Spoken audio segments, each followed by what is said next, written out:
Thanks, Tshepo. I thought before Tshepo thanks all of us, I should tell you a story. There's a very good South African. Let me call him Tom Jones. He owns these very posh lodges along the Kruger Park. Very nice, beautiful, six-star places. So one of those lodges is built in the bush, and it's glass all around, so that when you sit inside, you feel like you are in the bush. It's very, very good, very well designed for those purposes. If you are a tourist, you really live among the wild animals. They are walking around and you can see them. And it's built on stilts. The reason for that is because the Kruger National Park at some point decided to give concessions within the park for lodges, within the park, but on the edges. And they issue leases for 25, 30 years. And one of the conditions is that at the end of your lease, you must remove your lodge and leave the bush as it was. So that's why they built on stilts. So, and really this particular lodge, as I say, where they have all of these chalets, just glass, and you really feel like you are in the bush. You live with the animals, next to the animals. So he decides to invite an American woman who is very senior in terms of fashion, but who also owns an architecture magazine which sells in the States 3 million copies a month.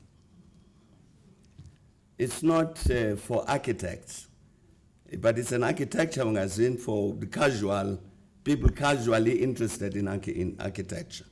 So it's very popular. So he decides, as part of his marketing, that he's going to invite this lady to come to this particular lodge.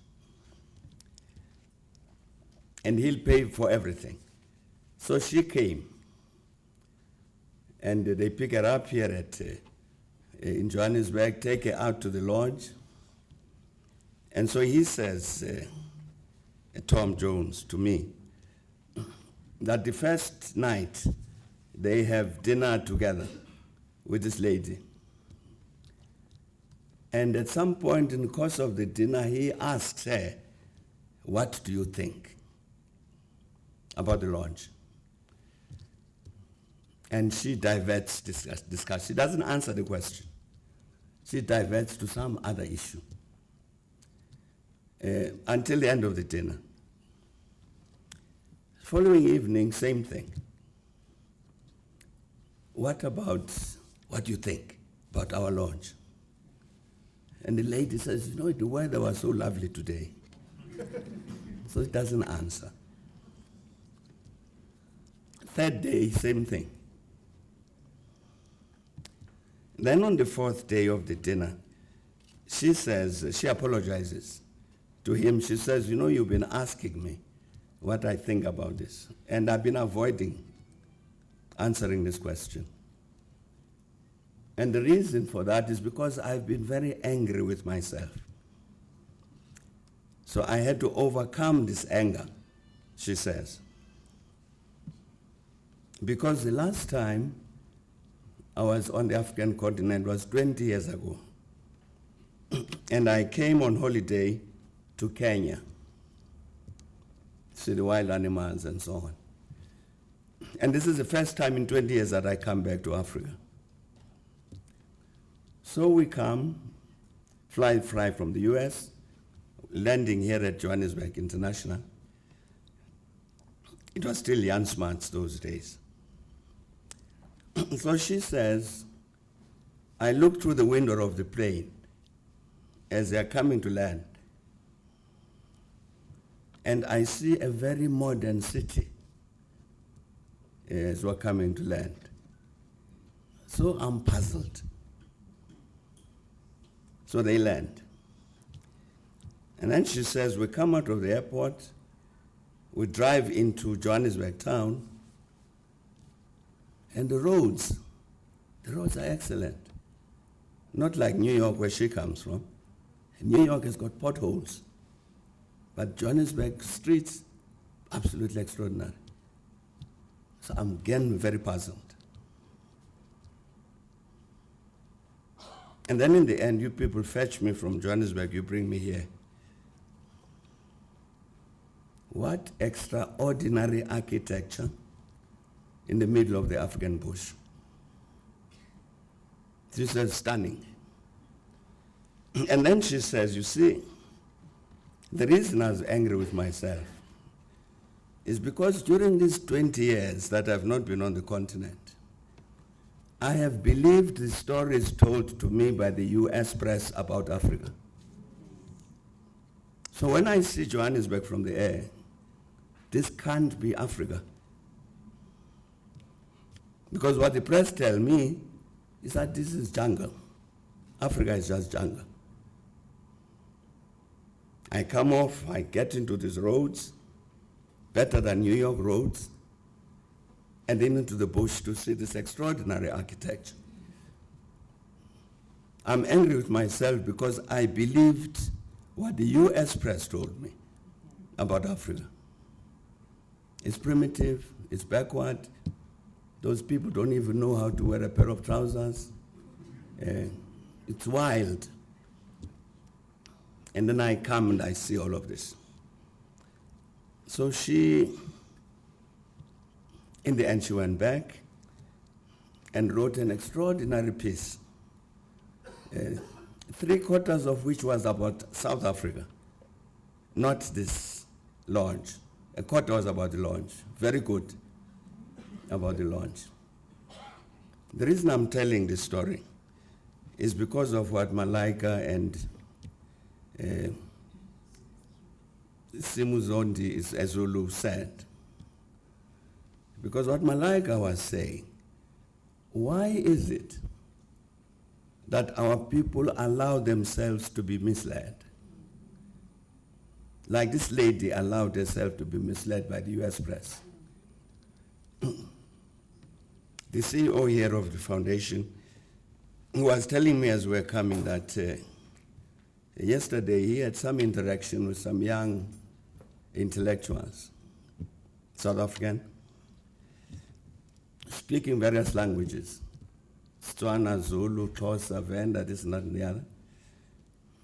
And they were discussing what is the word in Setswana for xenophobia. You know, it doesn't exist. In Zulu,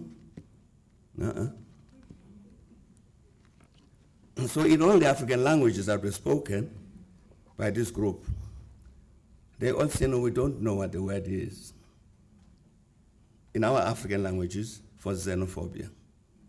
Why? It's because it's not in the culture, it's not in the history, it's not in the whatever among Africans. And yet I'm saying, like the American lady, we've allowed somebody else to tell us that was xenophobic. And we believe it. Like if you take this most recent attacks here in Johannesburg and Ekurhuleni, it's clear these are organized by somebody. And the looters are brought to loot by bus and are taken away by bus. And of course, once they start looting and so on, and me, I'm in the street, I also join the looting. But it's organized, it's obvious. And yet, the narrative we're communicating is this narrative which, as Malaika was saying, will frighten Zimbabweans. We will then believe that they'll get here and then get attacked and go there. I don't know how many Zimbabweans live in South Africa. 3 million? How many of them get attacked? None. And yet I'm saying, we allow ourselves to be influenced by some other people who will define us, which is what Simo was raising. Why do we allow ourselves to be defined by somebody else, such that we lose the capacity to be the kind of change agent we want to be? Because we allow that somebody else tells us who we are, tells us what our problems are, and tells us what we need to do. And hopefully what, as both him and Malaika were saying today, our exposure to this learning here empowers us to say, we really need to take care of our own destiny. And to do that means to decide who we are, not to be told by somebody else who we are. And therefore act in the correct way to be the sort of change agents, the change agents that this institute is trying to make all of us to be.